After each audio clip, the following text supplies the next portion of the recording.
Hello everyone, कैसे हैं आप सभी। तो आज हम बात करेंगे ग्रोथ एंड डेवलपमेंट, जो कि सीडीपी का एक बड़ा ज़रूरी टॉपिक है। अगर आप सीटेट पास करना चाहते हैं तो आपके लिए ज़रूरी है ही। इसके अलावा अगर आप बीएड, डीएलएड या फिर आप एमए कर रहे हैं साइकोलॉजी से, तो भी आपको ये टॉपिक बहुत काम आएगा। आज मैं आपको पूरा डिटेल में बताऊंगा कि क्या होता है ग्रोथ, क्या होता है डेवलपमेंट, दोनों का, वृद्धि का और विकास का कैसे संबंध है लर्निंग के साथ, यानी अधिगम के साथ। आज की वीडियो बड़ी मज़ेदार होने वाली है, बड़े डिटेल में और आराम से आपको सारी चीज़ें समझाऊंगा, सिंपल भाषा में, बहुत सामान्य जीवन के उदाहरणों के साथ। मेरी आपसे रिक्वेस्ट है, अगर आप चैनल पर नए हैं तो चैनल को सब्सक्राइब ज़रूर करें, और अगर आपने चैनल को सब्सक्राइब कर लिया है तो बेल नोटिफिकेशन को ज़रूर ऑन कर लें। और उसके अलावा आप अपने सभी दोस्तों के साथ इस चैनल के लिंक को ज़रूर शेयर करें। तो चलिए शुरू करते हैं आज की वीडियो। सबसे पहले तो जो ये टॉपिक है सीडीपी का, अगर मैं सीटेट के हिसाब से बात करूं, 30 नंबर का इसमें से आता है, सीडीपी से आता है, यानी चाइल्ड डेवलपमेंट से आता है। उसमें ये एक पहला टॉपिक है आज का, जिस पर हम बात करेंगे ग्रोथ एंड डेवलपमेंट। तो बड़े ध्यान से आप देखिए, बहुत मज़ेदार, बहुत इंटरेस्टिंग आज की वीडियो बनेगी। तो सबसे पहले आपको दिख रहा है, हम बात करते हैं ग्रोथ की, यानी वृद्धि की। वृद्धि क्या है? देखिए, आपने कई बार सुना होगा ये शब्द वृद्धि, कि इसके मूल्य में वृद्धि हो गई, यानी बढ़ोतरी हो गई, हाइक हो गया प्राइस में। तो जो वृद्धि है ना, इसकी अगर सिंपल बात करूं मैं मानव के संबंध में, मनुष्य के संबंध में, तो उसका मतलब होता है हमारी ऊंचाई, हमारा वजन, हमारी चौड़ाई, इसका बढ़ना। यानी हमारी शारीरिक संरचना जो है, जो मेरा ये फिजिकल पार्ट है, जो जो मेरी फिजिकल आइडेंटिटी है, इसका, इसके अंदर बढ़ोतरी, चाहे वो लंबाई के तौर पे हो, चाहे वो चौड़ाई के तौर पे हो, चाहे वो मेरा वजन बढ़ना हो, उसे हम वृद्धि बोलते हैं, उसे हम ग्रोथ बोलते हैं। किसके संदर्भ में बात की हमने? ये मनुष्य के संदर्भ में। वैसे वृद्धि का मतलब कोई संख्यात्मक, अगर इंक्रीज हो गया किसी का प्राइस, हाइक आ गया, तो भी हम क्या बोलते हैं कि इसके मूल्य में वृद्धि हो गई। तो हमारा टॉपिक तो क्या है? बाल विकास है। तो बच्चे के संदर्भ में वृद्धि क्या होगी? उसकी हाइट का बढ़ना, उसके वजन का बढ़ना, उसके शरीर की चौड़ाई का बढ़ना, बालों का बढ़ना, जो भी उसकी शारीरिक हमें दिखती है उसकी आइडेंटिटी, उसके अंदर बढ़ोतरी, उसके अंदर अगर कुछ भी बढ़ोतरी होगी तो वो वृद्धि होगी। इसके साथ साथ उसकी कोशिकाओं के अंदर भी, उसके अंदर शरीर में जो आंतरिक भाग है उसमें भी जो बढ़ोतरी होगी वो भी वृद्धि के ही अंदर आएगी। यानी फिजिकल एलिमेंट जो आपका है, जो शारीरिक भाग आपके जीवन का है, उसके अंदर बढ़ोतरी, हम उसे वृद्धि कहते हैं। अब इसके बारे में दो चार चीज़ें जाननी बड़ी ज़रूरी है। आपको सामने इसमें दिख रहा होगा स्क्रीन पे। एक तो ये क्या है?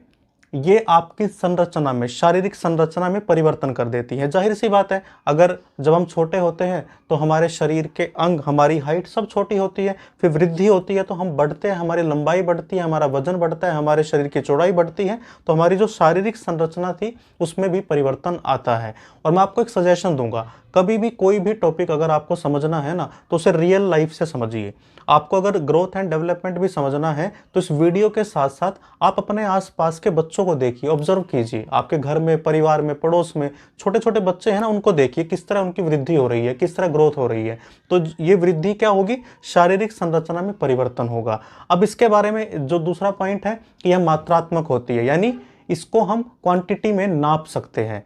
कैसे नाप सकते हैं? कि इसकी इतने इंच हाइट बढ़ी, इतने किलोग्राम इसका वजन बढ़ गया, इतने इंच इसकी चौड़ाई हुई। अगर हम बात करें मूल्य में, तो उसमें भी हम पैसों के हिसाब से मापते हैं कि इतने रुपए इसके बढ़ गए। यानी ये मापी जा सकती है। कैसे मापी जा सकती है? मात्राओं में, मतलब किसी संख्या में मापी जा सकती है। और सबसे मजेदार बात क्या है इसकी, कि इसे हम अपनी आंखों से, अपनी सेंसेस से भी देख सकते हैं। मतलब अगर कोई बच्चा बढ़ रहा है लंबाई में, तो ये आराम से देखा जा सकता है कि इसकी लंबाई में बढ़ोतरी हो रही है। वजन भी दिख जाता है, और उसे हम मशीन पर भी देख सकते हैं। दोनों ही तरह से हम उसको देख रहे हैं, यानी पता लग रहा है हमें कि इसकी वृद्धि हुई है, इसके शारीरिक संरचना में वृद्धि हुई है। तो ये मात्रात्मक होती है, यानी क्वांटिटी के हिसाब से इसको देखा जा सकता है, मापा जा सकता है। अगला पॉइंट क्या है? यह निरंतर नहीं होती। अब समझने की बात है। देखिए, आपके शरीर का बढ़ना एक उम्र तक होता है, उसके बाद रुक जाता है। जैसे मेरी हाइट है, एक उम्र तक बढ़ी, उसके बाद रुक गई। छोटा बच्चा है, अभी वो बढ़ने पर है, एक उम्र के बाद वो रुक जाएगा। अब मेरे हाथ की लंबाई है, एक उम्र तक बढ़ी, उसके बाद रुक गई। आंख, कान, नाक, सब, यानी सब चीज़ों का जो बढ़ना है, वृद्धि जो है ना, वो निरंतर नहीं चलेगा। आप सोच के देखिए, अगर हम निरंतर बढ़ते रहते तो हम कहाँ पहुंच जाते। यानी ये समय सीमित होता है इसका, एक एज तक ये बढ़ती है, उसके बाद ये रुक जाती है। तो वृद्धि की एक अवस्था निश्चित है, उसके बाद ये नहीं होती। ये इसका बड़ा ध्यान से समझने वाला पॉइंट है। नेक्स्ट क्या है, अगर ये निरंतर नहीं चलती तो नेक्स्ट पॉइंट इसी से आएगा कि यह जीवन पर्यंत नहीं रहती। हम क्या बोलते हैं कि एजुकेशन जीवन पर्यंत चलती है। इसका मतलब एजुकेशन वृद्धि में नहीं आएगी, क्योंकि जीवन पर्यंत तो वृद्धि चल नहीं रही है। तो ये कहाँ आएगी, हम डिस्कस करेंगे। तो वृद्धि का क्या है, एक समय सीमा है। ये यहां से शुरू होकर एक लेवल पर आकर रुक जाएगी, उसके बाद नहीं होगी। तो इसलिए ये निरंतर नहीं चलेगी। निरंतर नहीं चलेगी तो ये जीवन पर्यंत प्रक्रिया नहीं है, लाइफ लॉन्ग चलने वाला प्रोसेस बिल्कुल भी नहीं है। तो ये बात हो गई किसके बारे में, वृद्धि के बारे में। यानी ये मात्रात्मक होती है, इसे हम माप सकते हैं। और अगर मनुष्य के संदर्भ में बात करें तो उसके शारीरिक संरचना में बदलाव जो होता है वो वृद्धि कहलाता है। उसकी लंबाई का बढ़ना, उसके वजन का बढ़ना, उसके शरीर की चौड़ाई का बढ़ना, ये सारा क्या है, वृद्धि के अंतर्गत आता है। और हम बाल विकास पढ़ रहे हैं तो बच्चों का आप ये इजीली देख सकते हैं। अगर आपके घर में या आपके पास आस पड़ोस में बच्चे हैं तो आप देख सकते हैं कि छोटी एज में उनकी वृद्धि आपको बहुत इजीली बिना नापे पता चल जाएगा कि इसकी हाइट बदल गई है, मतलब वृद्धि हो गई है इसकी हाइट में।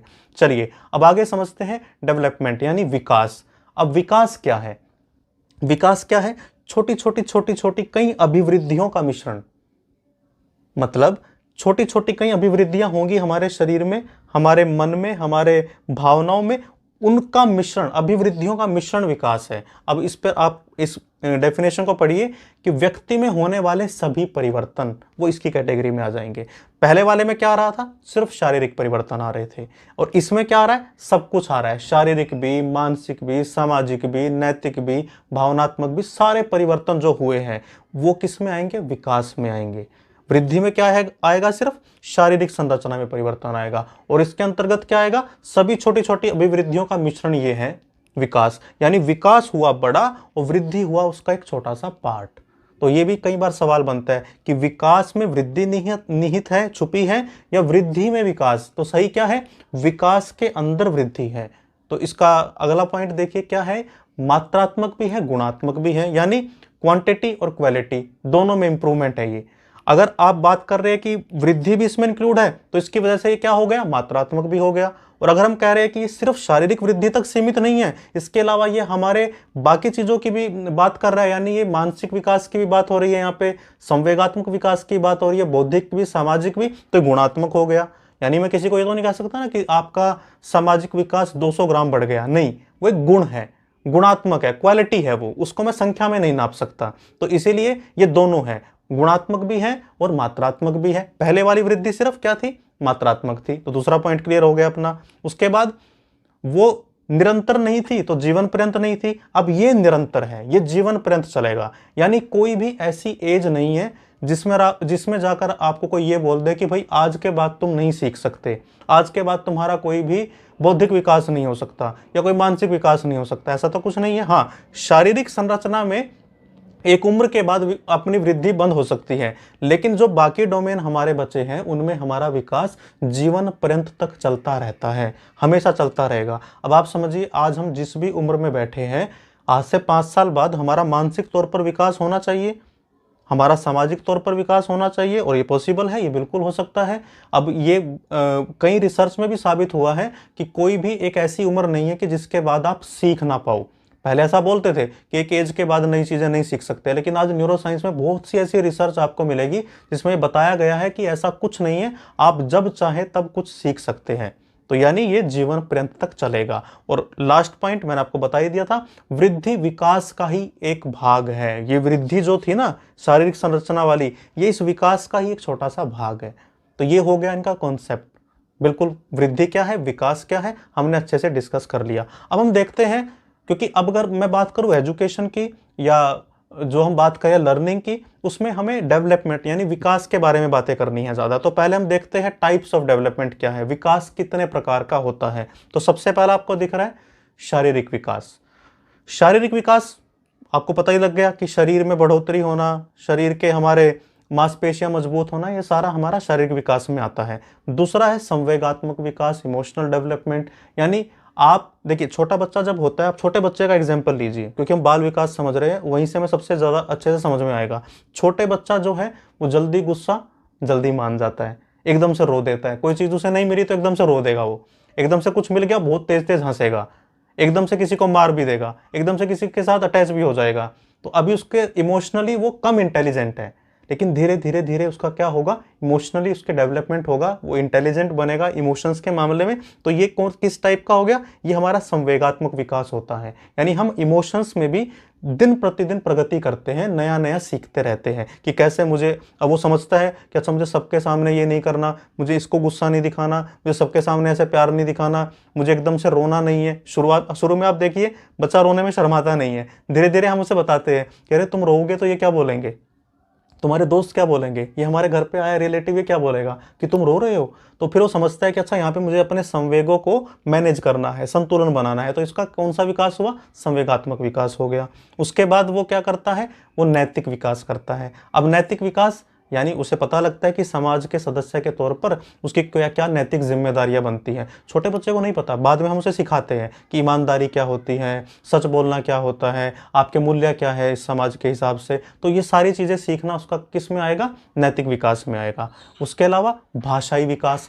अब जब छोटा बच्चा होता है तो पहले तो वो कुछ भी नहीं बोलता, फिर धीरे धीरे वो आ ऊ करना शुरू करता है, फिर एक एक शब्दों को बोलना शुरू करता है, धीरे धीरे धीरे वो जोड़ तोड़ के बोलता है, तुतला के बोलता है, करते करते करते वो एक दिन पूरी भाषा बोलना शुरू करता है। तो ये कौन सा विकास हुआ, भाषाई विकास हुआ। यानी वो भाषा सीख रहा है, कहाँ की सीख रहा है, एनवायरनमेंट की सीख रहा है। जो उसके जिस एनवायरनमेंट में बच्चा बड़ा हो रहा है उसकी भाषा वो सीख रहा है। कैसे सीख रहा है, दूसरों को देखकर, जो दूसरे बोल रहे हैं उसको वैसे ही बोलने की कोशिश करके।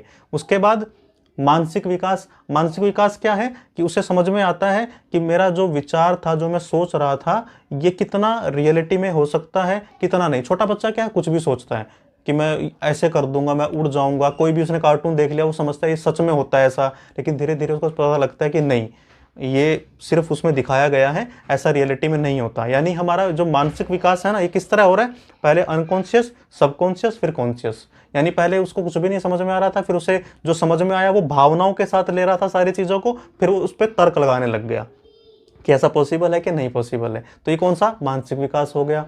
सामाजिक विकास कौन सा हुआ बच्चे का, जब वो समाज के सदस्य के तौर पर धीरे धीरे विकसित होगा। शुरू में क्या है, बच्चा सीमित रहता है अपने घर परिवार तक, फिर वो जाना शुरू करता है स्कूल के अंदर, फिर वो स्कूल से घर, घर से स्कूल, फिर धीरे धीरे उसके दोस्त बनते हैं, फिर वो धीरे धीरे समाज के सदस्य के तौर पर अपने आप को वहाँ पर एडजस्ट करता है। शुरुआत में उसे नहीं पता रहता कि किसी ने अगर मुझे कोई चीज़ मांगी है तो मुझे इसे देनी है कि नहीं देनी है। बाद में वो समाज के सदस्य के तौर पर समझता है कि कई बार मुझे कुछ चीज़ देनी पड़ेगी, कई बार मुझे कुछ किसी से सहायता लेनी पड़ेगी। तो ये सारा विकास जब वो समाज के सदस्य के तौर पर अपने आप को उस जगह पर एडजस्ट कर रहे हैं, उसके सामाजिक विकास में आ जाएगा। उसके बाद मनोगतिशील विकास, साइकोमोटर डेवलपमेंट होता है उसका। यानी बच्चा कुछ ऐसी क्रियाएं सीखता है, जैसे मान लो आप उसे इस तरह का फाइन कुछ उसके ऐसे स्किल रहते हैं, जैसे राइटिंग करना, या कुछ छोटे छोटे जो अपनी मांसपेशियों को वो कंट्रोल करता है, कुछ वो बड़े तौर पर कंट्रोल करता है, दौड़ कर करता है, जंप करके करता है। तो ये सारे उसके कौन से होते हैं, साइकोमोटर डेवलपमेंट के अंदर आते हैं। इसके अलावा और क्या है, इसके प्रिंसिपल क्या है, विकास यहाँ तक हो गए, इसके टाइप्स ऑफ विकास। फिर क्या है, प्रिंसिपल ऑफ डेवलपमेंट। अब प्रिंसिपल में देखिए, सबसे पहला क्या है, निरंतरता, यानी कंटिन्यूटी रहती है। विकास का सिद्धांत क्या है कि वो जो बात हुई थी जीवन पर्यंत तक चलेगा। यानी ये ऐसा नहीं है कि यार इसके बाद नहीं जाएगा, इसके बाद ये खत्म हो गया, अब इसका कोई भी मानसिक विकास नहीं हो सकता, या अब ये कोई भी सामाजिक विकास नहीं कर सकता, ऐसा तो नहीं है। यानी ये निरंतर चलेगा, लाइफ लॉन्ग प्रोसेस है, जीवन पर्यंत तक चलेगा। दूसरा इसका सिद्धांत क्या है, इंडिविजुअल डिफरेंस, व्यक्ति में अंतर है, हर किसी में व्यक्तिगत अंतर हमारे अंदर है। मनोविज्ञान का बड़ा जरूरी ये कॉन्सेप्ट है, इसी पर सारा मनोविज्ञान टिका है। यानी जो विकास एक बच्चे के अंदर हो रहा है, जरूरी नहीं कि उसी एनवायरनमेंट में दूसरे बच्चे के अंदर भी उतना ही विकास होगा। किसके आधार पर, सामाजिक, मानसिक, नैतिक, भावनात्मक, बौद्धिक, सब मिलाकर जरूरी नहीं कि उतना ही विकास होगा उसका विकास उससे कम या ज्यादा हो सकता है, क्योंकि हम सब एक दूसरे से अलग है। और ये बात साबित होती है किससे, हमारे फिंगरप्रिंट अलग है, हमारी शक्ल सूरत अलग है, भले दो जुड़वा भाई भी हो उसमें भी थोड़ा सा अंतर मिलेगा। यानी नेचर अपने आप को रिपीट नहीं करती, ये प्रकृति जो है ये अपने आप को रिपीट नहीं कर रही। हम सब एक दूसरे से अलग है। अगर हम सब एक दूसरे से अलग हैं तो हमारे विकास की गति भी एक दूसरे से अलग होगी। और एक टीचर बनने के लिए, क्योंकि आप अगर इस सीटेट देना चाहते हैं तो जाहिर सी बात आप शिक्षक बनेंगे, एक शिक्षक के लिए ये बात अपने दिमाग में रखनी बहुत ज़रूरी है कि हर बच्चा दूसरे बच्चे से अलग है। कई बार इसी बात को ध्यान में ना रखने की कमी की वजह से हम बच्चों पर चिल्ला पड़ते हैं, गुस्सा करते हैं। हमें लगता है सबको समझ में आ गया, तुम्हें क्यों नहीं आया। तो यहाँ पर ध्यान दीजिए, बौद्धिक विकास, उसकी स्पीड अलग, इसकी स्पीड अलग, तो ये अलग अलग होगा सबके अंदर। ये सिद्धांत हमेशा अपने दिमाग में रखिए एक शिक्षक होने के नाते। उसके बाद क्या है, सामान्य से विशिष्ट की ओर। आप एक बात समझ के देखिए, कोई भी विकास, मैं भाषाई विकास का एग्जाम्पल ले लेता हूँ। मान लो मुझे पोइट्री लिखनी है, कविता लिखनी है, राइटर बनना है किसी भाषा में, ये विशिष्ट काम है, उस भाषा का स्पेशल काम है, थोड़ा सा विशिष्ट इसके अंदर स्किल लगेगा। तो मुझे इसकी शुरुआत कहाँ से करनी पड़ेगी, सामान्य बातों से। यानी पहले मुझे उस भाषा की सामान्य चीज़ें सीखनी पड़ेगी, अल्फ़ाबेट सीखने पड़ेंगे, फिर धीरे धीरे उसका व्याकरण सीखना पड़ेगा, बोलना समझना सीखना पड़ेगा, फिर मैं एक दिन वहाँ पर इस विशिष्ट कौशल तक पहुँच सकता हूँ। यानी जो विकास होगा वो सामान्य से विशिष्ट की ओर जाएगा। पहले आप जनरल चीज़ें सीखोगे, सामान्य चीज़ें सीखोगे, फिर धीरे धीरे धीरे आप स्पेसिफिक चीज़ें सीखोगे। ऐसे ही बच्चे को हम सिखाते हैं ना, शुरू में उसे क्या सिखाते हैं, नमस्ते करना, हेलो हाय बोलना, फिर धीरे धीरे वो और ज़्यादा सीखता है। किसी भी विकास की बात करें वो सामान्य से विशिष्ट की ओर जाएगा, कि यानी वो कैसे जाएगा, सरल चीज़ों से कठिन की ओर जाएगा। धीरे धीरे धीरे धीरे बच्चा सीखेगा। इसके अलावा क्या इसका सिद्धांत है कि आनुवांशिकता यानी हेरिडिटी और आपका जो पर्यावरण है, दोनों के मेल जोल के साथ विकास होगा। अब ये बड़ा ध्यान से समझिए, हालांकि ये पूरा टॉपिक हम अलग से डिस्कस करेंगे, लेकिन फिर भी थोड़ा सा इसको बता देता हूँ कि जब बच्चा पैदा होता है, एक बच्चा प्रोडक्ट है किसका, एनवायरनमेंट का भी, और वो जिन माँ बाप के जरिए इस दुनिया में आया है उनका भी। यानी कुछ गुण उसके अंदर जो है उसके जीन में आएंगे जो बायोलॉजिकल है, और कुछ वो एनवायरनमेंट से सीखेगा। तो विकास भी कैसा हुआ, दोनों पर डिपेंड हुआ। यानी कुछ, अब आप देख सकते हैं कि कुछ लोगों की शक्ल सूरत हाइट अपने मम्मी पापा पर चली जाती है, तो ये कहाँ से आया उनका विकास, ये किस कैटेगरी में आ गया, ये हेरिडिटी वाली में आ गया, आनुवांशिकता वाली में आ गया। दूसरा क्या है कि वो पर्यावरण से भी सीख रहा है, भाषा, सामाजिक क्रियाएं, मानसिक क्रियाएं, कुछ नेचर की चीज़ें उसके जो स्वभाव में है वो उसको आनुवंशिकता की वजह से मिली है, कुछ उसको पर्यावरण की वजह से मिली है। तो दोनों चीज़ों का मिश्रित है विकास, एक पर नहीं होता। तो हम ये नहीं कह सकते कि एक बच्चा अगर मान लीजिए वो किसी एक माता पिता के यहाँ पैदा हुआ है, उसे हम बिल्कुल दूसरे एनवायरनमेंट में रख देंगे तो भी वो वही सीखेगा जो उसके माता पिता को आता है, ये पॉसिबल नहीं है। और ये भी नहीं हो सकता कि एक अच्छे घर से मतलब है जहाँ पे संस्कार है, एजुकेशन है, वहाँ के बच्चे को आप अगर किसी ऐसे जगह पर ले जाओ जो बिल्कुल उससे अलग है तो वो बच्चा संस्कारी बना रहेगा, वो भी पॉसिबल नहीं है। तो इसका मतलब क्या हुआ, दोनों का मिश्रण है, आपकी हेरिडिटी और आपका पर्यावरण दोनों मिलकर बच्चे को तैयार करते हैं। ये बड़ा ध्यान से समझिए, पर्यावरण का बहुत बड़ा इम्पैक्ट होता है कि हेरिडिटी वाला जो है वो एक समय पर जाकर रुक जाएगा, लेकिन पर्यावरण हमेशा आपके साथ रहेगा और विकास हमेशा पर्यावरण से ज़्यादा हो जाएगा फिर एक टाइम के बाद।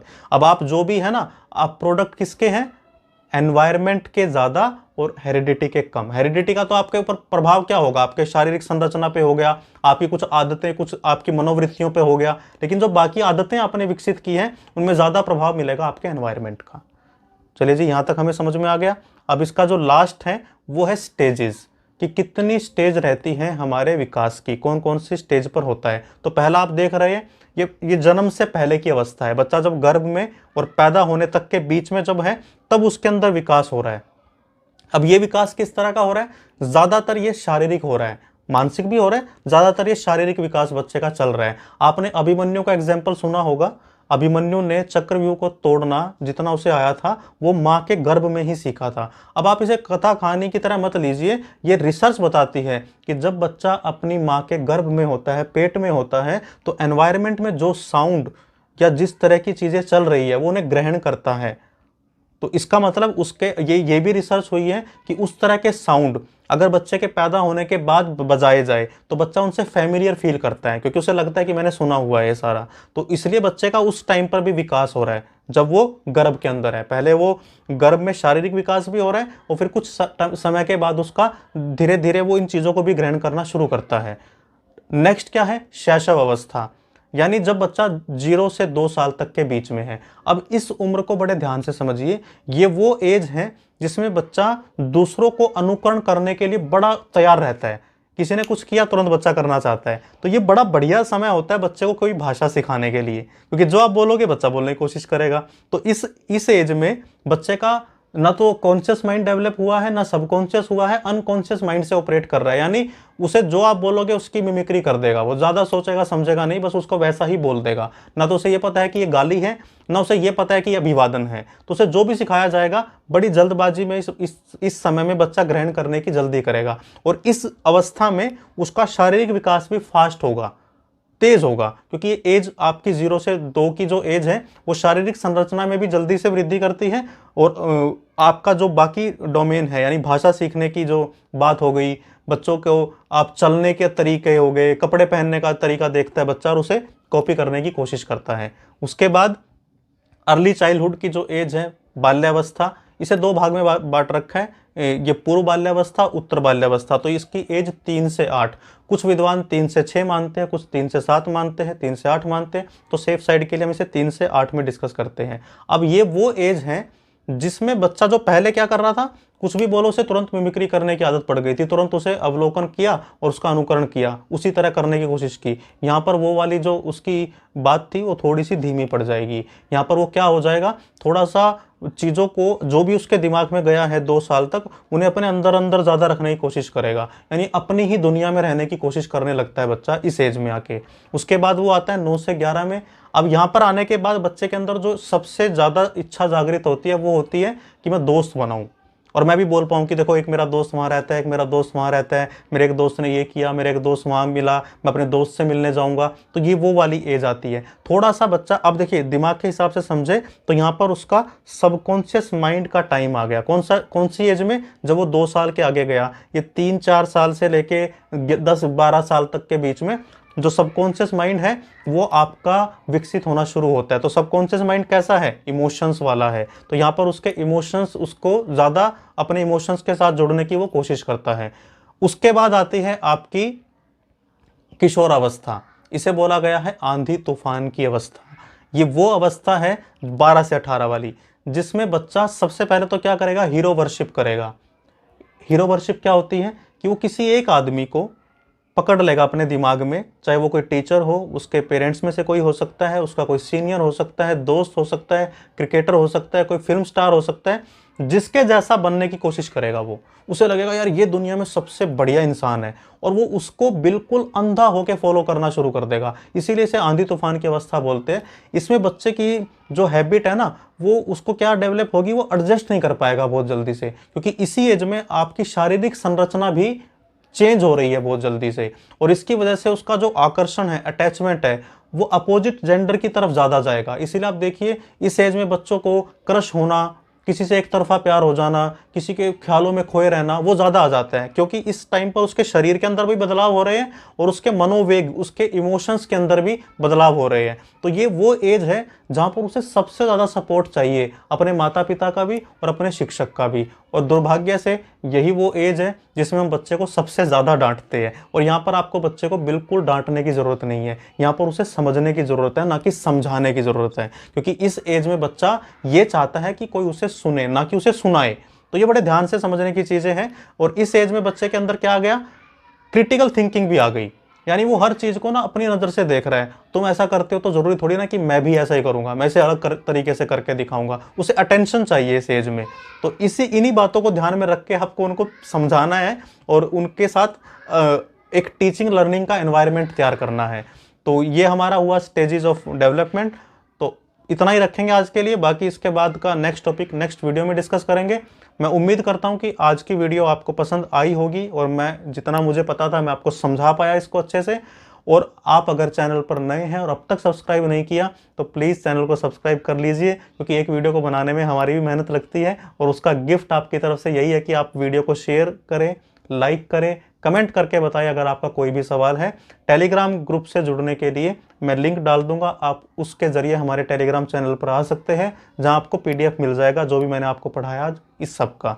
चलिए जी, थैंक यू वेरी मच, अपना ख्याल रखिए।